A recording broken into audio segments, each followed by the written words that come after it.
All right, so you know that we're taping these. So if anybody's in the witness protection program, stay away from the camera.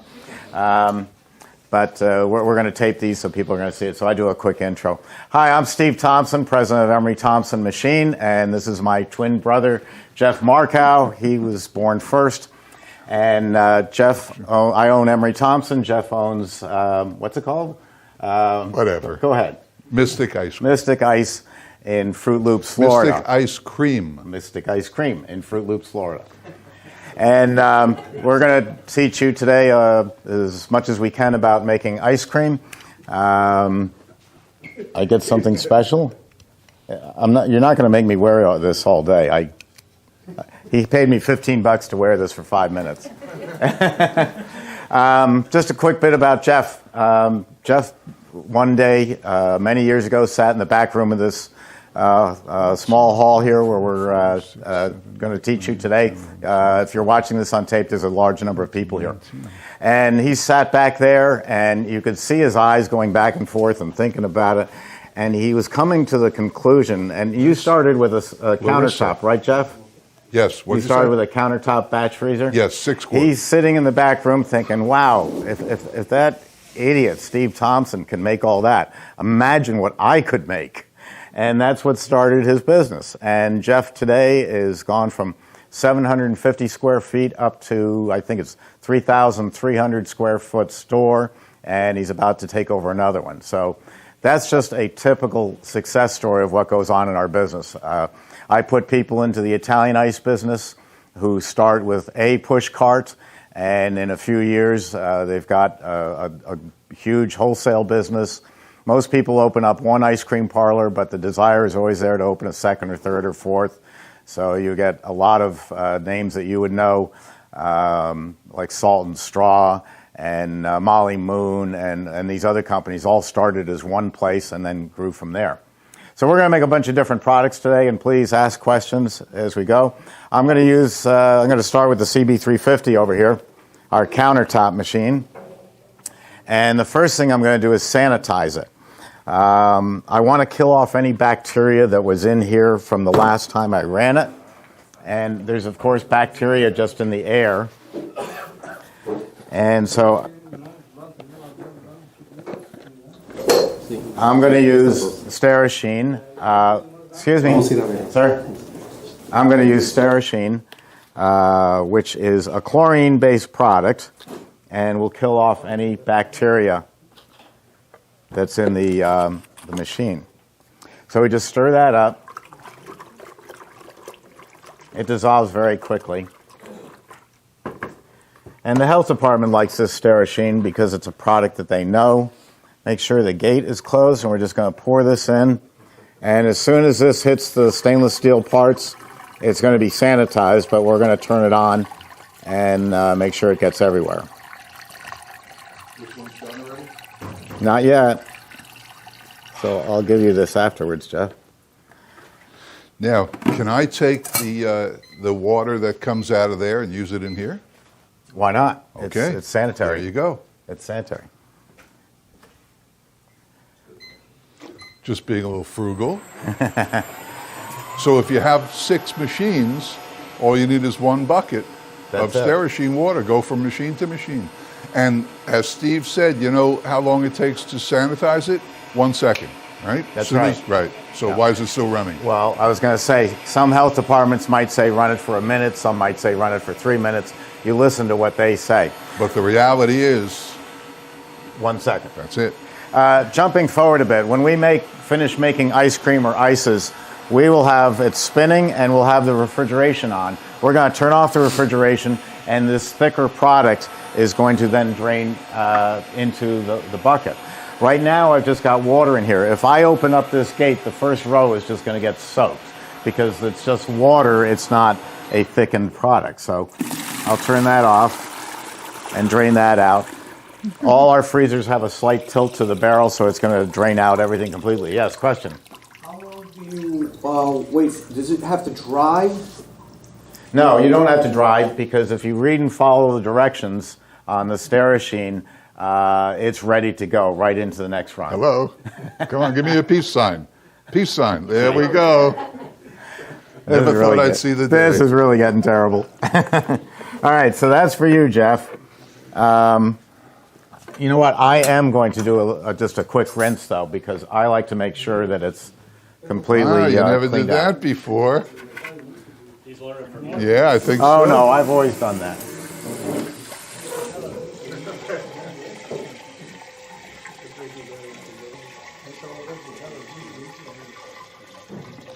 Now, Steve, truth be known, this is done at night after you finish. When you reassemble the machine, we run the sanitize through it then, and then close the machine, and we're all ready for the next day. Okay, but what happens if in overnight Ebola... Somebody comes in and does that? No, Ebola virus takes over all of Fruit Loops. Then it won't matter anyway, will it? There you go. Most health departments will say sanitize just before you start making the product, because you might not make product again for 3 or 4 days. So sanitizing it tonight isn't going to do you any good. Doesn't make a lot of sense. But then Jeff and I, you'll find out, disagree on almost everything.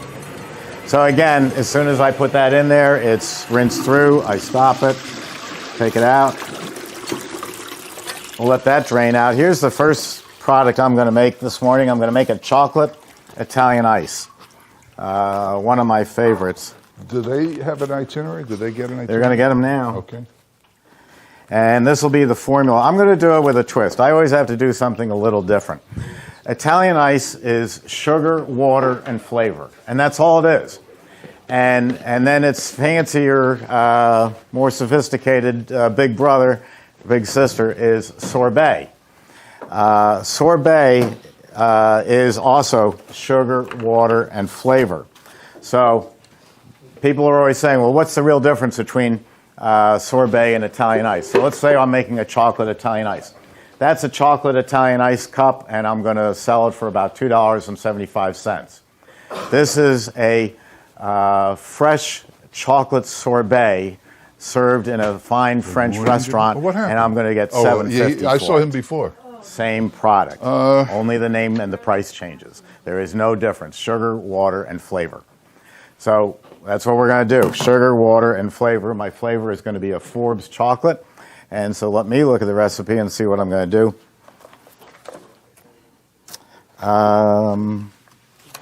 Let's see. Are there any leftovers of those? I updated it at the last minute. There we go. I'm going to use a pound of Forbes chocolate. And I need 2 quarts of water, so I'll start with that.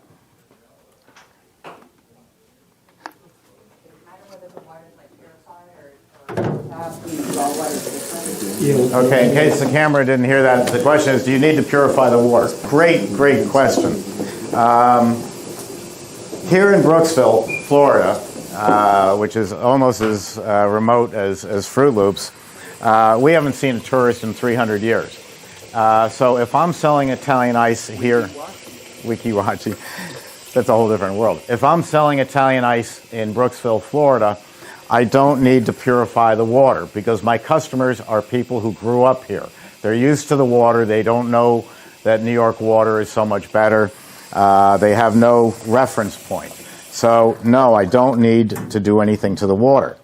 However, if I go down the road to Miami, Miami is a whole bunch of New Yorkers, down for the winter, and they know a different type of water. They know New York water, where we have this wonderful filtration system. It starts up in Mount Kisco, and it's a series of screens that catch the dead bodies floating in the reservoir, and then it goes downstream and gets purified even further. That water has a certain flavor to it, so if I'm in Miami, yes, I've got to filter the water to make it neutral. I've got to take the minerals out. Here, I don't have to because nobody's had any water different than what we're doing. I need a large bucket. What can I use for that? Okay, that'll do. So this is my 2 quarts of water. What's next? A pound and a half of agave.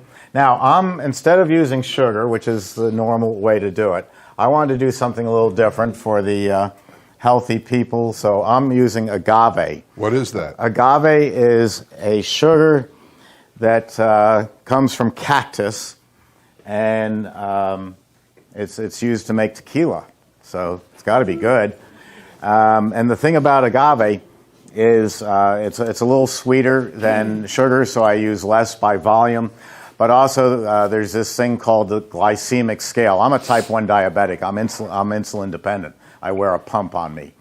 And on a scale of 1 to 100, 100 being the worst for you, 0 being the best as far as sugars, cane sugar is up at 92, and agave is down at 27. So this is a healthier product. I wouldn't make every single Italian ice that I ever make out of agave. I'm not sure I would even make any of them out of agave, but I wanted you to see that it can be done. Have you ever done it? I've done this many times. Oh, okay. Using alternate sugars. So we're going to pour this in. Is that 1.5 pounds? I don't know. We got to weigh it. It's by weight, huh? Even though it's a liquid. Yeah, that's the way I've worked it out. I do. I don't find a whole lot of taste difference between the two. What's the difference over it says 1.5 pound agave, and how much does you gonna put inside? Well, it's probably 2 pounds of sugar normally, right? Yeah, so it would normally be 2 pounds of sugar. Normally 2 pounds of sugar in Italian ice. But you know what? We're going to do it the ultimate way, and that is taste test it. We're going to see what it tastes like before we Now freeze you're it. talking. So that's 1 pound, 8 ounces. Close enough, right? That's a start. Certainly looks good. Looks yellow. The spatula's right here. Okay. And see, the nice thing about Italian ice is you can taste it as a liquid and know exactly what you're going to get before you freeze it. What are you doing? I'm going to put more in. You said 1.5 pounds. Oh, that's right, 1.8. Okay. We'll have it in case we need it. Now the sugar, the Chocolate powder. cocoa powder. I'm using a Forbes cocoa powder, which is a company I like. There's a number of different chocolates out there. Benjamin P. Forbes Company is out of Cleveland, Ohio. They've been around for over 100 years. And what would we use? Giardelli. Okay. So they're going to be comparable. It's all chocolate is very subjective. My wife Paula likes 80% cocoa candy bars. If you've ever tasted an 80% cocoa chocolate, it's like eating chalk. Horrible. She loves it. I think M&Ms are the be-all and end-all of chocolate. That there's nothing better than M&Ms. No, there isn't. So it's all personal taste. What are we opening Of course, that? you have a knife. Well, of course. Every man carries a knife. That's right. Thank you. And what do we got? How much is that? 1 pound. 1 I'll leave that pound. to you. 1 pound. 1 pound. Something dry. Something dry. Where do you get all your mixing containers? Excuse me? Where do you get all your mixing containers? Where do you get yours, Jeff? I steal them from you. Any of the restaurant supply houses. Webstront Website. is a very good one, a very big one. Restaurant Depot. Restaurant Depot, yeah. 1 pound? Yeah.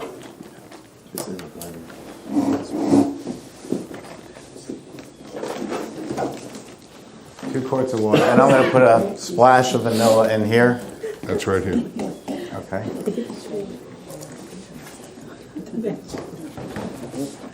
You're going to dissolve this in here. Mm-hmm. Okay. You know you don't have to. I don't want to gum up the machine. Well, you won't gum it up. These machines, are you kidding? No, no, not that way. I want to make another batch, so I don't want to have to clean out cocoa powder everywhere. Excuse me, coming in. That's it? Yeah.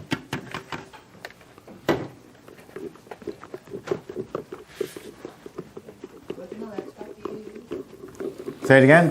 What's your vanilla extract of choice? I'm using Lockhead. George Lockhead is the president And a good friend of yours. and a good friend of mine. Lockhead Vanilla is an excellent product. you've heard a lot of the controversy about pure vanilla is up at around $600, and it's a long story that we could go into, but Jeff says I'll have your eyes glazed over telling it, so I'll avoid it. This is not what they call a pure vanilla. This is called an all-natural vanilla, and that's good enough for me. And so instead of $700, it's about $110 a gallon. And I know Jeff makes his own, so there's different things that you can do there.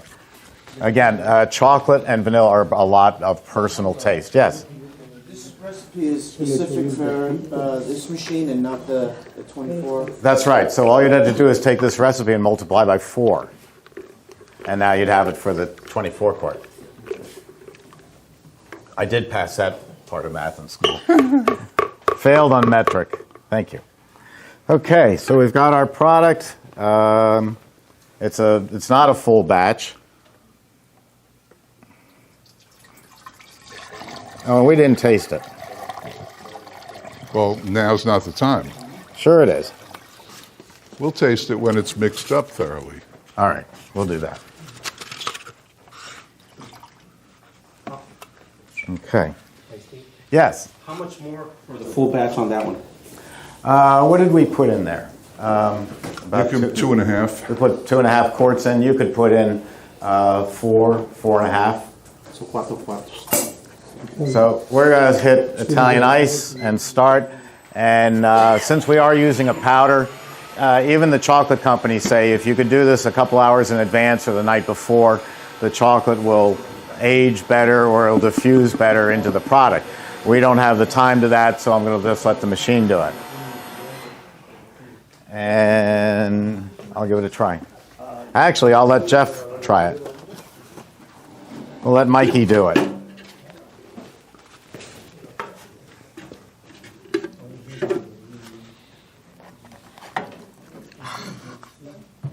Don't worry, you got somebody There you here to go. clean up after you. Yeah, that's true. I have someone to do that. What do you think? Excellent. Right as is? Excellent. It's a little bit of a small batch. All right, so we're going to turn this on. We're going to hit Italian ice and start and refrigeration. And there we go. Now that's running. Now, since it's a brand new machine, you're usually standing around. It's like buying a new washing machine. You actually stand around and watch it spin for a while. But after you've owned it for a day, you realize that's a waste of time. So you set a timer, and I'm going to just set this short. You set a timer so that now you can go over here and you can be rinsing things. You can getting ready for your next flavor. You're not just standing by the machine. You're getting your tubs ready, everything ready to go. You do not go out and sell ice cream cones. And you don't get on long phone conversations because the time will pass too quickly and all of a sudden your machine has stopped because you overfroze it. It's going to protect itself. So do keep an eye on it. We do not put timers onto the machine for a very good reason. It's like baking. When I watch Paula bake a vanilla birthday cake, she sets it for 350 and sets the timer for 22, 23 minutes and then goes off and does other things. When the timer goes off, she comes back and doesn't take the cake out and say it's done. She checks it with a straw or a fork to see if it's ready. Because if you had a cake that had more sugar in it, like a fruit cake, it's going to take longer to cook. What'd you call me? So, a fruit cake, like we made last time. Right. That was good stuff. Yeah, that was good. So every ice cream is different. The higher the sugar content of a product, the longer it takes to freeze. So I don't put a timer on the machine. I don't want it automatically shutting off. I invented something in the early 70s that another company stole and called Hard-O-Matic, but I didn't want it anyway, where it measured the amperage load on the machine and then would shut it off at a certain amperage. But nobody said, everybody said, Jeff would have said back then, even though he was in diapers back then, why would you do that? You know, why do you bother? Why put that gadget on there? So making ice cream is like baking or cooking in your home oven. You set an approximate time and you keep an eye on it. So this is going nicely. And yes, question. I'm sorry, what? If I did a full batch of Italian ice, it would be ready in about 12 to 14 minutes. On the bigger machines, it would be 16 to 18 minutes. Gelato is going to be same as ice cream. It's going to be about 8 minutes. So it's less. It's faster. Anybody else so far? We're doing okay? Yes. Oh, this is a great crowd. A lot of questions. A lot of questions. They're cheap speed, though. Are you able to make one of the recipes today, a gelato, or you're not ready for that? I didn't set up for it, but I'll certainly tell you about it. It's Jeff's going to be making ice creams today. What was the question? About making gelato. The two differences about gelato is instead of here we go. Instead of using a bag of Oreo cookies to make Oreo cookie ice cream or mint to make mint chip ice cream, a gelato is going to be an Italian flavor. This company, Fabri, I think is the best in the world. They're out of Bologna, Italy. They're as old as us, 114 years. And I set that really short, but I just wanted to take a look. Okay. So your Italian flavors come from Italy. The Americans do not make Italian flavors. I'm sure you could produce your own. You could produce a biscotti flavor. Tiramisu would be a little harder to do, but certainly you could do a hazelnut. So the difference in gelato is on my infinite overrun control, we hit the gelato button, which is going to lower the speed of the drive. And so gelato has less air in it. It's Italian flavors, and it has a lower fat. We're running from 10% up in fat content, and gelato, one person told me very well, he said, it really depends on where you are in Italy. If you're in Milan, it's 9 to 10% fat. If you're in Rome, it's 6% fat, and if you're in Sicily, it's 4% fat. And I asked the obvious question, why? He said, because in Sicily, they can't afford a 9 or a 10% fat gelato. The prices have to be lower. So it's a lower air content, it's a completely different flavor, and we spin it at a slower speed. Other than that, what Jeff's going to make for ice cream, they're identical.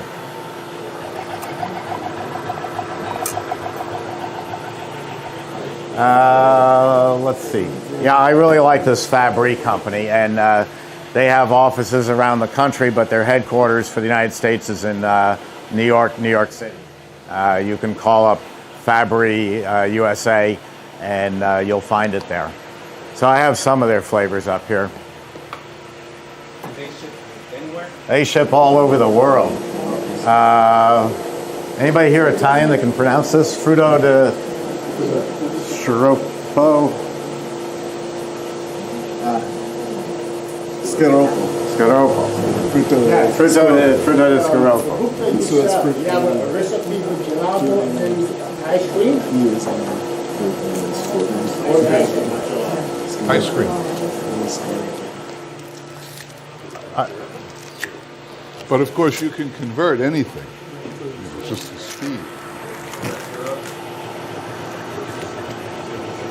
We have gelaterias now selling Oreo cookie gelato and mint chip gelato, and this wasn't heard of years ago, but nowadays this is what the public demands. The one difficulty you have with gelato is a mother walks into a store and she has her 5-year-old daughter in tow, and the daughter is not pulling on her mother's dress saying, "Mommy, may I please have a tiramisu?"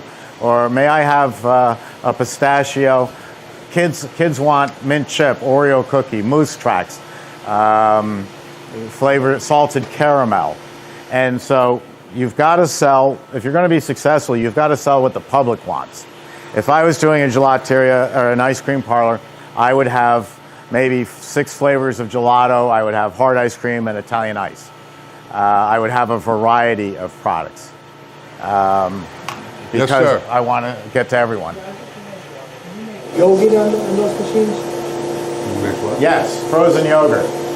Absolutely. So what's more popular today? Is it cream? Because I know that yogurt shops are all over. Yogurt's dead. Yogurt's dead. Those people are all going out of business as fast as they can, and they make great stores to take over because some other poor person put $150,000 in plumbing and electric and signage into that store.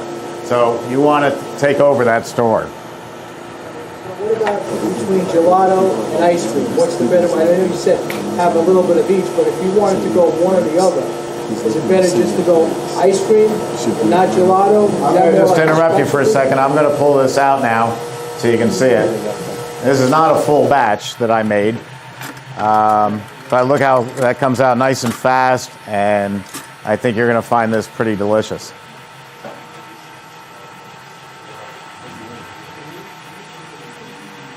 Wasn't that quick?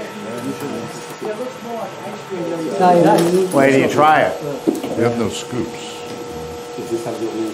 So use this. How about that? How about we put in squeeze cups? Okay. I'm going to do that. I'm going to give it to you in a traditional New York way of eating it. So if you're not from New York, I got to teach you. This is called a squeeze cup.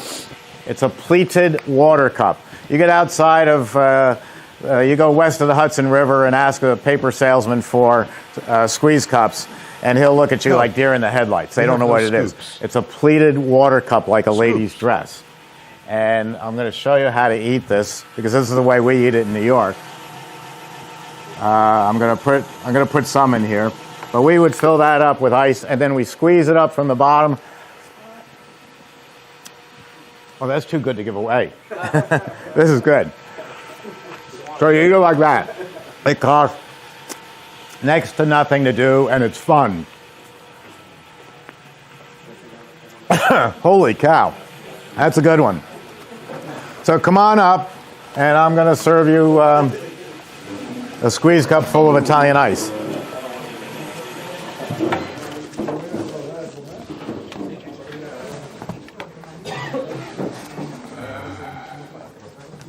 Here you go. Thank you.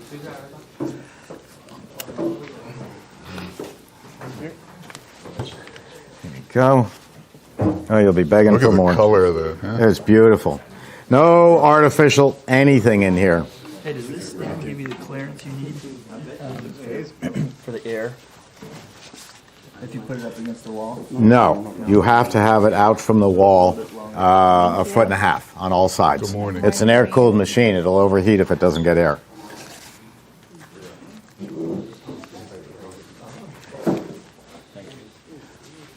There you go. So your food cost on this is about It's laughable. $10 for a 3-gallon tub. $10 to make a 3-gallon tub, and you're selling it for say $275. That's about $260, $270 of gross profit. Thank you, sir. Take away the $10, so you're making $260 per tub of Italian ice. And as you can see, your paper goods, you're not giving a spoon and a cup. You're doing this, which is a lot of fun, and it saves a lot of money. Paper cups. Remembrances of my youth. Yeah, squeeze cup. Pleated water cup. Thank you. Yeah.